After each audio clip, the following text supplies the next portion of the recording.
ನಿಮ್ಮ favourite serials ಈಗ ಟಿವಿಗಿಂತ ಮುಂಚೆ ಸನ್ ನೆಕ್ಸ್ಟ್ ಆಪ್ ನಲ್ಲಿ ಜಾಲಿಯಾಗಿ ಎಲ್ಲರಿಗಿಂತ ಮುಂಚೆ ನೋಡಿ. ಈಗಲೇ ಸನ್ ನೆಕ್ಸ್ಟ್ ಆಪ್ ಡೌನ್ಲೋಡ್ ಮಾಡಿ ಮತ್ತು ಸಬ್ಸ್ಕ್ರೈಬ್ ಮಾಡ್ಕೊಳ್ಳಿ. ಏಯ್ ಕೇಳಲ್ಲ ಅಂತ ಹೇಳ್ತಾ ಇದೀನಿ ತಾನೆ, ಮಧ್ಯದಲ್ಲಿ ನಿಂದೇನು ತಂಬೂರಿ ಮೀಟು ಕೆಲ್ಸ? ನೋಡಪ್ಪ, alcohol is injurious to health ಅಂತ ನಿನಗೆ ಗೊತ್ತಲ್ಲ. ಈಗ ನಿನಗೆ ಬೇಕಾಗಿರೋದು ರೆಸ್ಟ್. ನೀನೇನಾದ್ರೂ ಮತ್ತೆ ಮತ್ತೆ ಡ್ರಿಂಕ್ಸ್ ಮಾಡಿ ಕಾಂಪ್ಲಿಕೇಶನ್ಸ್ ಮಾಡ್ಕೊಂಡ್ರೆ ನಿಮ್ ತಾಯಿಯವರು ಬಹಳ ಸಫರ್ ಆಗ್ತಾರಪ್ಪ.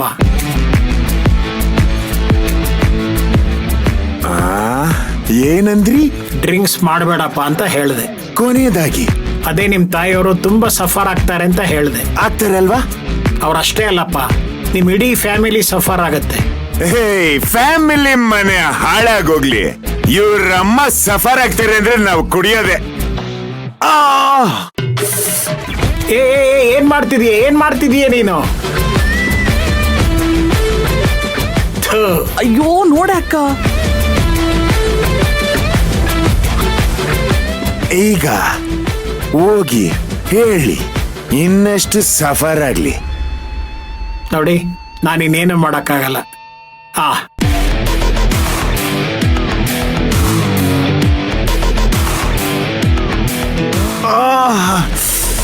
ನಮ್ಮ ಅಕ್ಕನ ಗಂಡ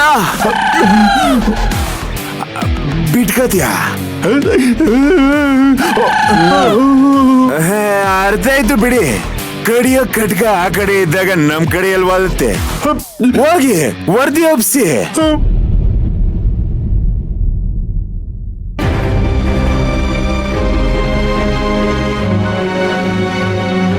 ಡಾಕ್ಟರ್, ಟ್ರೀಟ್ಮೆಂಟ್ ಶುರು ಮಾಡಿದ್ರಾ? ಯಾವಾಗ ಹುಷಾರಾಗ್ತಾನೆ? ಏನೋ ಸಮಸ್ಯೆ ಇಲ್ಲ ತಾನೆ?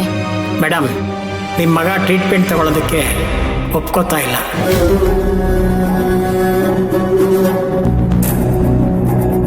ಅಂತದೇನಾಯ್ತು? ಯಾಕೆ ಅಂದ್ರೆ ನೀನೇ ಡಾಕ್ಟರ್ನ ಕರ್ಸಿದ್ಯಾ ಅಂತ ಕೋಪ ಮಾಡ್ಕೊಂಡ್ ಬೇಡ ಅಂತ. ಇದಕ್ಕೆ ನಾನು ಹೇಳಿದ್ದು ಡಾಕ್ಟರ್ನ ಇಲ್ಲಿಂದಾನೆ ಕಳಿಸ್ಬಿಡು ಅಂತ. ನೀನ್ ನನ್ ಮಾತೇ ಕೇಳಿಲ್ಲ.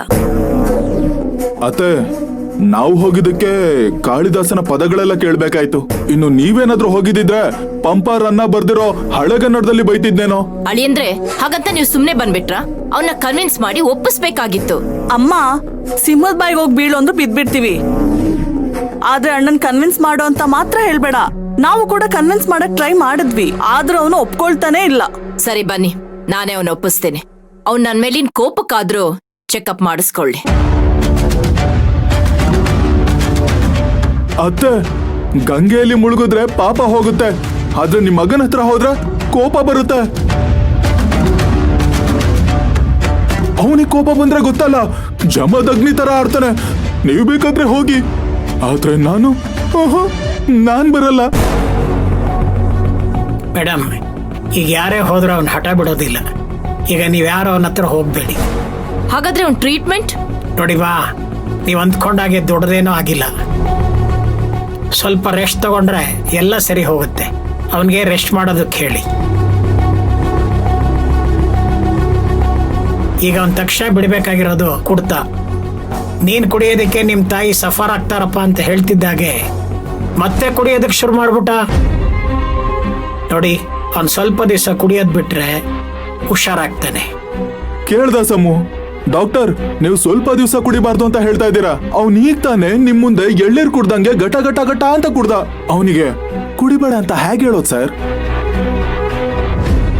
ಹೌದು ಡಾಕ್ಟರ್, ಅವನು ಉಸಿರಾಡೋದನ್ನ ಬೇಕಾದ್ರೂ ನಿಲ್ಲಿಸ್ಬಿಡ್ತಾನೆ, ಆದ್ರೆ ಕುಡಿಯೋದನ್ನ ಮಾತ್ರ ಬಿಡಲ್ಲ. ಹೀಗಾದ್ರೆ ತುಂಬಾ ಕಷ್ಟ ಆಗತ್ತೆ. ಈಗ ಅವನಿರೋ ಕಂಡೀಷನ್ ಅಲ್ಲಿ ಅಟ್ಲೀಸ್ಟ್ 24 hours ಕುಡಿದೇ ಇದ್ರೆ ಬಹಳ ಒಳ್ಳೇದು. ನೋಡಿ, ಅದೇನ್ ಮಾಡ್ತೀರೋ ಮಾಡಿ.